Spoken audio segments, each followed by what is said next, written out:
Hi everyone, this is your second lecture from Respiration Crash Course.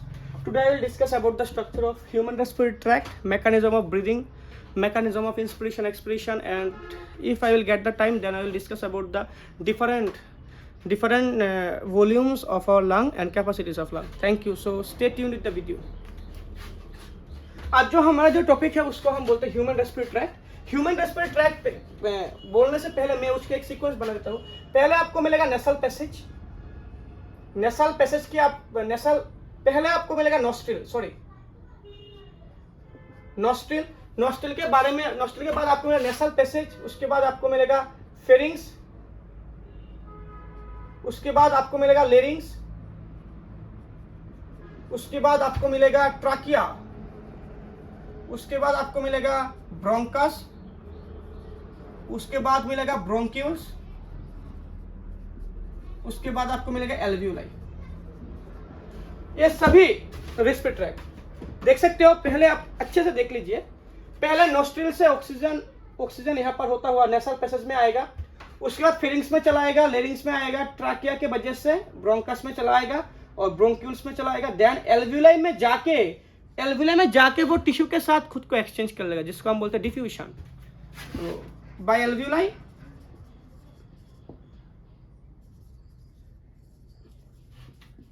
gaseous substance get diffused into the tissue. चलो हम एक एक करके बोलते हैं. पहले हमको मिलेगा नोस्ट्रिल. सब देख सकते हो यहाँ पर आपका जो नोज होगा, यहाँ पर अगर किसी का माउथ होगा इस तरह से, अब देख सकते हो यहाँ पर. सो ये जो दो होल होते हैं यहाँ पर, उसको हम बोलते हैं नोस्ट्रिल्स बोलते हैं. और इसको हम बोलते हैं क्या, एक्सटर्नल नियर्स. किसी बुक में उसको एक्सटर्नल नियर्स भी लिखा हुआ है. यहाँ पर से होता हुआ आपको यहाँ पर से एक स्पेशल ट्रैक्ट मिलेगा. इस ट्रैक्ट को हम बोलते हैं नेसल पैसेज. इसको हम क्या बोलते हैं, नेसल पैसेज. देख सकते हैं आप अच्छे से नेसल पैसेज किसको बोलते हैं. नेसल पैसेज में आपको 3 जोन मिलेगा. एक जोन, एक वाला जोन और आखिर के एक वाला जोन. इस जोन को हम बोलते हैं वेस्टिबुलर रीजन, जिसमें आपको आपकी नाक में जो हेयर होता है ना, वो हेयर सेल होगा. वो क्या करेगा, उसका एक ही फंक्शन है, डस्ट प्रिवेंट करेगा. देख लीजिए आप अच्छे से. उसके बाद आपका सेकेंड जो जोन है उसको हम बोलेंगे रेस्पिरेटरी जोन. उसको हम क्या बोलेंगे, रेस्पिरेटरी जोन. ये सबसे वास्कुलर होगा. इसमें क्या होगा, इसमें ब्लड सप्लाई रहेगा और ये टेम्परेचर मेंटेन करेगा. वो एसी के तरह काम करेगा. वो आपने जो एयर को इनहेल और एक्सहेल किया, उसका टेम्परेचर वो बनाएगा. उसके बाद का आखिर का जो रीजन है उसको हम बोले ऑल्फैक्टरी रीजन. यही रीजन जो स्मेल कर सकता है. चलो हो गया स्मेल. उसके बाद का जो पार्ट है, आपको ये वाला पार्ट को आपको मिलेगा फेरिंग्स. इसको हम बोलते हैं फेरिंग्स. इस वाले पार्ट को हम बोलते हैं फेरिंग्स. फेरिंग्स तीन तरह के होते हैं. एक होता है ओरोफेरिंग्स जो मुंह से कनेक्ट होता है. एक होता है नेसोफेरिंग्स जो नोज से कनेक्ट होता है. एक है लेरिंगोफेरिंग्स जो लेरिंग से कनेक्ट होता है. तो यहाँ पर आपको जो फेरिंग चाहिए, आपको चाहिए नेसोफेरिंग्स. इसको हम क्या बोलते हैं, नेसोफेरिंग्स बोलेंगे. नेसोफेरिंग्स के बाद आपको यहाँ पर से कुछ ऐसे करके कुछ स्ट्रक्चर मिलेगा. इस स्ट्रक्चर को हम क्या बोलेंगे, इस स्ट्रक्चर को हम बोलेंगे ट्राकिया. लेरिंग्स. उसका हम क्या बोलेंगे, उसको हम बोलेंगे लेरिंग्स और वॉइस बॉक्स बोलेंगे. चलो समझ आ गया. अब लेरिंग्स के बाद एक स्पेशल यहाँ पर से कुछ सी शेप का कुछ रिंग लेके कुछ स्ट्रक्चर होता है. उसको हम बोलते हैं क्या, उसको हम बोलते हैं ट्राकिया. यहाँ से करके उसको हम क्या बोलते हैं, उसको हम बोलते हैं ट्राकिया. देख सकते हो आप ट्राकिया. अगर आपने देखा है ट्राकिया का जो होल होता है ना, सपोज आप समझ लीजिए, अब आप समझ गए, ये वाला आपका ट्राकिया मिलेगा. ट्राकिया के ठीक नीचे यहाँ पर आपको पीछे से, मैं इस 2 कलर से लेता हूँ, आपको ब्लू वाला ट्राकिया दिखाई दे रहा है. ट्राकिया ठीक नीचे एक आपको मिलेगा आपका फूड पाइप, जिसको हम इसोफेगस बोलते हैं. अगर आपने कुछ खा लिया, खाने के समय आपने कुछ बात किया, तो इसोफेगस में एक होल होता है जिसको हम बोलते हैं गुलेट. उसको हम गुलेट बोलते हैं. तो गुलेट क्या होता है, इस यहाँ से करके एक स्पेशल फ्लैप होता है जिसको हम बोलते हैं एपिग्लोटिस. तो एपिग्लोटिस क्या करते हैं, एपिग्लोटिस जाके उस गैप को कवर कर देता है. चलो हो गए ये भी पार्ट। चलो ट्राकिया, चलो ट्राकिया के बारे में कुछ हम पॉइंट बोल लेते हैं। ट्राकिया को हम बोलते हैं विंड पाइप, विंड पाइप बोलते हैं। विंड पाइप वो सी शेप का होता है, सी शेप का होता है, और उसमें लगभग आप कह सकते हो लगभग उसमें 12 से लेके 16 तक सी शेप रिंग होता है, सी शेप रिंग होता है। और ट्राकिया में जो रिंग होता है उसका फंक्शन एक ही है, कोलैप्सिंग प्रिवेंट करना, उसको श्रिंक होने ना देना। कोलैप्सिंग प्रिवेंट करेगा, वो कोलैप्सिंग प्रिवेंट करेगा। चलो ले लिया ट्राकिया। चलो ट्राकिया के बाद के स्ट्रक्चर देखते हैं हम।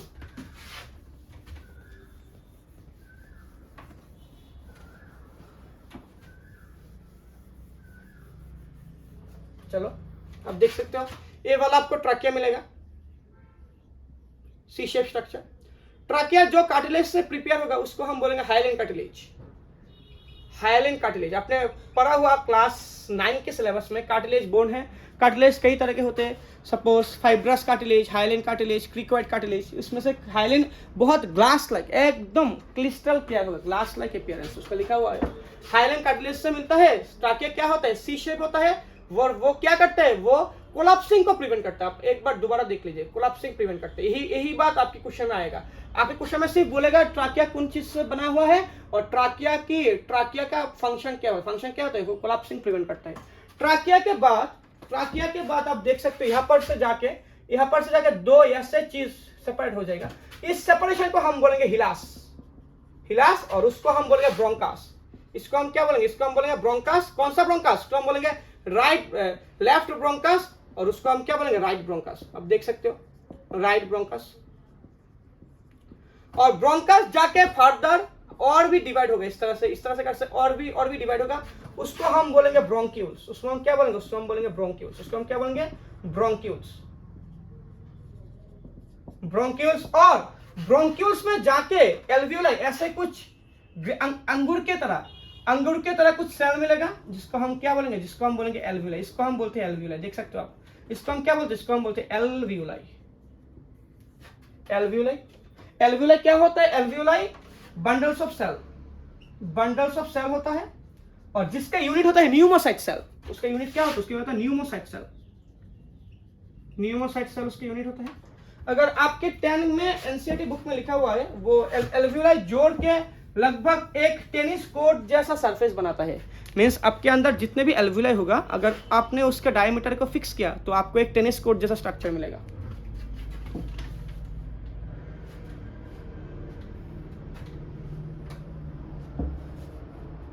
चलो एल्वियोलाई भी हो गया आपके। चलो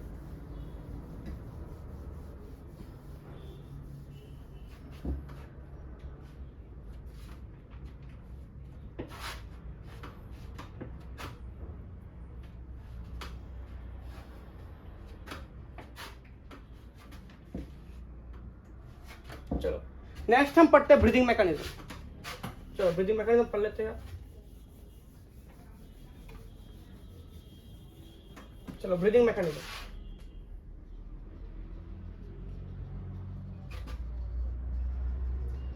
ब्रीदिंग मैकेनिज्म में आपको 2 मिलेगा, यहां पर मैं लिख देता हूं अच्छे से, यही वाला आप एग्जाम में लिखेगा। इंस्पिरेशन मैकेनिज्म,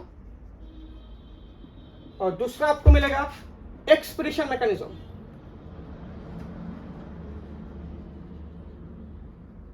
देख सकते हो इंस्पिरेशन मैकेनिज्म, एक्सपिरेशन मैकेनिज्म। अच्छा, ब्रीदिंग के लिए आपको पहले आपकी बॉडी के कुछ शेप को समझना पड़ेगा। समझ लीजिए ये आपका बॉडी का एक स्टार्नम है। स्टार्नम पता है आपको, स्टार्नम क्या होता है? स्टार्नम होता है आपको बीच का जो एक बोन होता है स्टार्नम, उसको हम बोलते हैं स्टार्नम। स्टार्नम के पास ऐसे करके रिब्स कनेक्ट होता है, ऐसे करके आप अच्छे से देख लीजिए, ऐसे करके रिब्स कनेक्ट हो रहा है। मैंने 3 ही रिब ड्रॉ किया है यहाँ पर, ऐसे करके एक रिब ऐसे करके 3 रिब कनेक्ट होता है, ऐसे करके देख सकते हो। और नीचे आपको एक डोम शेप से कुछ मसल मिलेगा यहां पर से। This muscle is called diaphragm. और इन रिब के ऊपर ऐसे करके कुछ मसल मिलेगा, जिसको आप बोलते हैं एक्सटर्नल इंटरकोस्टल मसल। अच्छे से देख लीजिए आप, इंटरकोस्टल मसल। अगर आपने ब्रीदिंग किया, अब आप देख लीजिए, जब आपने ब्रीथ इन करते हो, मतलब इंस्पिरेशन करते हो, तो अब क्या होता है, आपका चेस्ट कैविटी ऊपर आते, देख लीजिए आप, चेस्ट कैविटी ऊपर आया तो क्या होता है, जब आप इनहेल करते हो तो आपका रिब जो है ना, एक्सटर्नल इंटरनल वो कॉन्ट्रैक्ट करके रिब को ऊपर की तरह और बाहर की तरह उसको फैलता है, इसलिए जगह बहुत होता है। और डायाफ्राम क्या करते हैं, डायाफ्राम खुद को इस तरह से फ्लैट कर लेते हैं।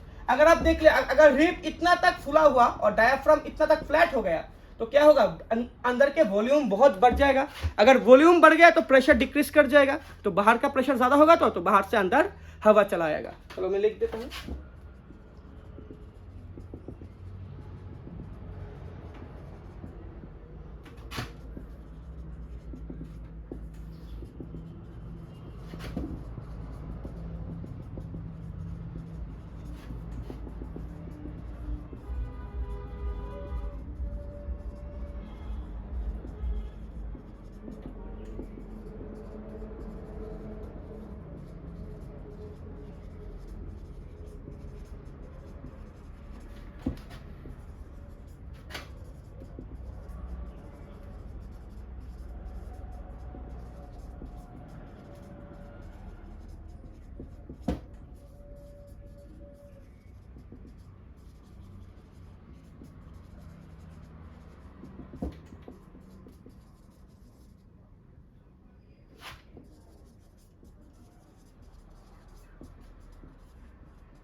तो सब लिख लीजिए, लिख लिया मैंने। अच्छा, मैंने क्या लिखा, during inspiration there is contraction of external intercostal muscle.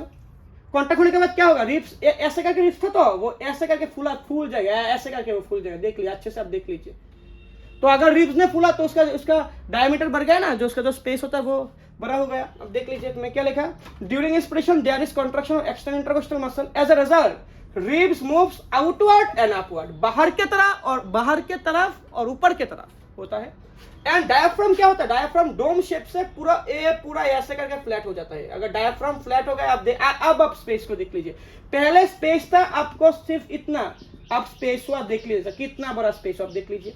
So both can increase the thoracic volume को बढ़ाता है और प्रेशर को रिड्यूस करता है, जिसकी वजह से आपको एयर एंटर मिलेगा। सो एक्सप्रेशन क्या होगा, एक्सप्रेशन में आपको कुछ नहीं चाहिए, एक्सप्रेशन में क्या होगा, रिब अपने आप खुद से ही रिलैक्स करके, अगर कॉन्ट्रैक्ट से वो बाहर निकले तो रिलैक्स से वो अंदर चला आएगा। रिब्स क्या होगा, रिलैक्सेशन के बाद अंदर चला आएगा और डायाफ्राम फिर से डोम शेप हो जाएगा। इसके बारे में क्या होगा, अंदर की वॉल्यूम बहुत छोटा हो जाएगा। अगर वॉल्यूम छोटा हुआ तो प्रेशर बढ़ेगा, तो उस प्रेशर से हम क्या करेंगे, उस प्रेशर को हम एक्सेल कर सकते हैं। तो इस एक्सप्रेशन क्या होगा,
देख लीजिए पॉइंट देख लीजिए मैंने। अच्छा, मैंने क्या लिखा, during expression external intercostal muscle relax, वो रिलैक्स हो जाता है।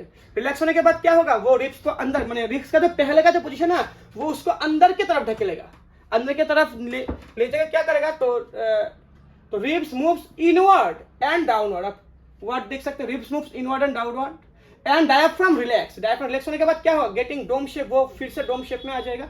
तो उसके वजह से क्या होगा, थोरासिक वॉल्यूम डिक्रीज करेगा और प्रेशर इंक्रीज करेगा, जिसको हम क्या बोलेंगे, जिसको हम बोलेंगे एक्सप्रेशन। देख लीजिए, सिंपल सा फंडा है बॉस, देख लीजिए आप। अगर इंस्पिरेशन किया तो आपका रिब्स बाहर की तरह और ऊपर की तरह मूव करेंगे, डायाफ्राम फ्लैट हो जाएगा। अगर डायाफ्राम फ्लैट हुआ रिब्स बाहर की तरह मूव किया तो उसको हम बोलेंगे इंस्पिरेशन। अगर रिब्स अंदर की तरह चला और डायफ्राम भी डोम शेप हो गए तो उसको हम बोलेंगे एक्सपिरेशन। बस यही दो चीज़ों का आपको ख्याल रखना, बस और कुछ नहीं चाहिए। चलो उसके बाद हम पढ़ लेते हैं वॉल्यूम और कैपेसिटी। चलो लिख लीजिए आप 2 पॉइंट, एक बार स्क्रीनशॉट ले लीजिए। चलो हमारे पास टाइम नहीं है वरना मैं लिखने के लिए समय देता आपको।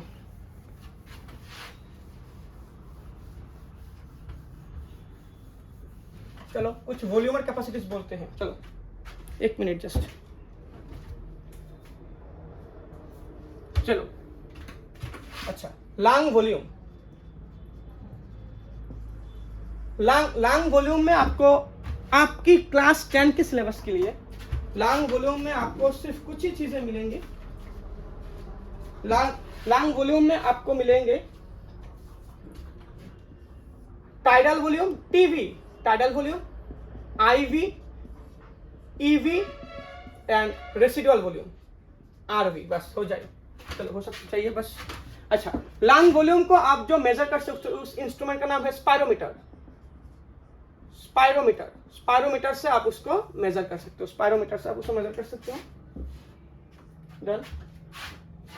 और उसका रिजल्ट आपको मिलेगा स्पायरोग्राम पर मिलेगा। ऐसे करके अगर आपने एक फेस बनाया तो आपके मुंह में कुछ ऐसे करके फूकने के लिए दे जाएगा और उसका जो एक मॉनिटर होता है, यहाँ पर एक मॉनिटर होता है, आपने जो किया उसका रेट ऐसे करके कुछ ऐसे करके आएगा। उसको हम बोलते हैं स्पायरोग्राम और उसको हम बोलते हैं स्पायरोमीटर। देख लीजिए कौन से हम क्या बोलते हैं, उसको हम बोलते हैं स्पायरोमीटर, इसको बोलते हैं स्पायरोग्राम। मैंने स्पायरोमीटर से आपने जो किया स्पायरोग्राम पर वो स्क्रीन में उसके सब मॉनिटर आ जाएगा। चलो देखते हैं हम सब। अच्छा चलो टाइडल वॉल्यूम देखते हैं सर। अच्छा टाइडल वॉल्यूम सर क्या होता है? टाइडल वॉल्यूम सर ये होता है आप एक ही रेस्पिरेशन में जितना वॉल्यूम ले सकते हैं और छोड़ सकते हैं उसको हम टाइडल वॉल्यूम बोलते हैं। देख लीजिए आप, इसको हम बोलते हैं टाइडल वॉल्यूम। तो टाइडल वॉल्यूम क्या होगा? वॉल्यूम ऑफ एयर इंस्पायर्ड और एक्सपायर्ड डन। उसका जो अमाउंट है उसका अमाउंट मिलेगा 500 ml। अब देख लीजिए अच्छे से, आप एक रेस्पिरेशन में जितना तक एयर खींच सकते हैं और निकाल सकते हैं उसको हम बोलते हैं टाइडल वॉल्यूम। उसके बाद आपको मिलेगा inspiratory reserve volume, IRV ERV। इसका फुल फॉर्म है इंस्पिरेटरी रिजर्व वॉल्यूम। देख लीजिए आप। अच्छा रिजर्व में स्टोर करना। अगर आपको मैं एक सिचुएशन देख सकते हो, पहले मैं क्या करूंगा, पहले मैं खुद से एक बड़ा सा इनहेल करूंगा, उसके बाद सारी एयर को निकाल दूंगा। निकाल देने के बाद भी आपको देखना है कि मैं चल सकता हूँ, कैसे चल सकता हूँ, मैं कैसे कुछ काम कर सकता हूँ, क्योंकि मेरे अंदर कुछ ऑक्सीजन शेष माने रहेगा। फिर से उस रहने की जो क्षमता है उसको हम बोलते हैं आईआरवी। देख लीजिए आप,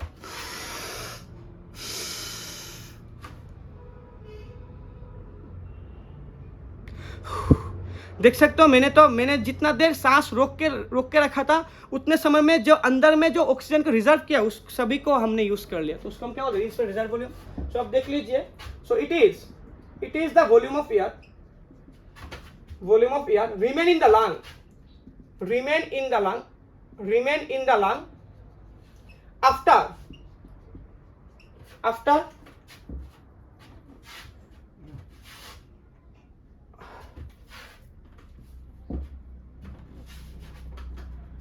after normal tidal volume।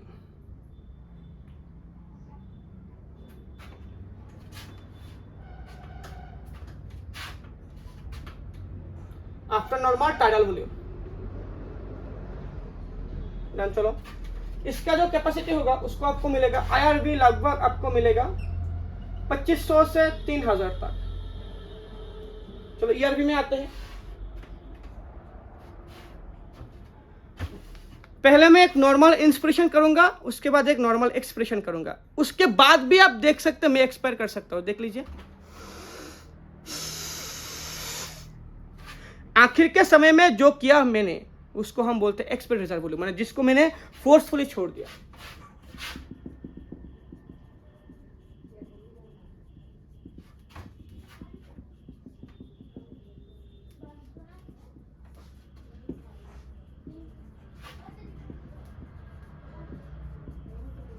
Plus ले लीजिए आप, उसका आपको अमाउंट मिलेगा कुछ 1100 से 1200 तक।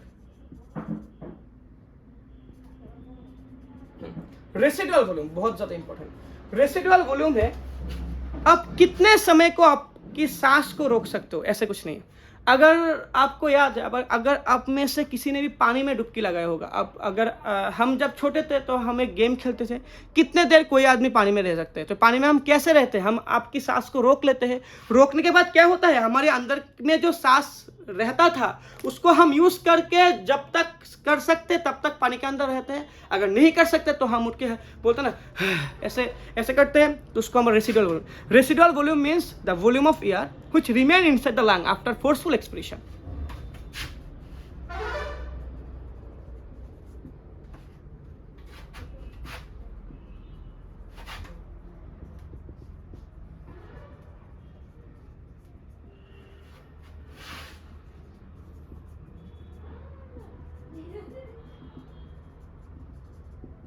चलो, अगर आपने इतना सब कर लिया इस चैप्टर से, तो मुझे शायद लगता है आपके जो 95% क्वेश्चन के जो चांसेस है रेस्पिरेशन से, वो लगभग सॉल्व हो गए। वीडियो को आप बार बार देख लीजिए, इतना ही से मैंने साथ के साथ सभी नोट भी बनाया है।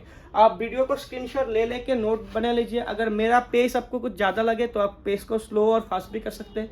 सो इस चैप्टर के बाद हम शायद डाइजेशन में एक वन शॉट वीडियो करेंगे।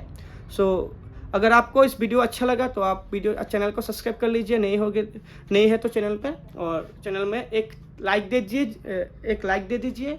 अगर आपकी कोई क्वेश्चन करने की कोई चाहत है तो आप कमेंट में ज़रूर क्वेश्चन कर सकते हैं। मेरा हिंदी थोड़ा बहुत ख़राब है, एक्चुअली मैं एक बंगाली कम्युनिटी से बिलोंग करता हूँ, तो इसलिए मैं भी कोशिश कर रहा हूँ पूरी हिंदी में बात करने की, लेकिन कॉन्सेप्ट आपको पूरा ही मिलेगा, इंग्लिश में मिलेगा।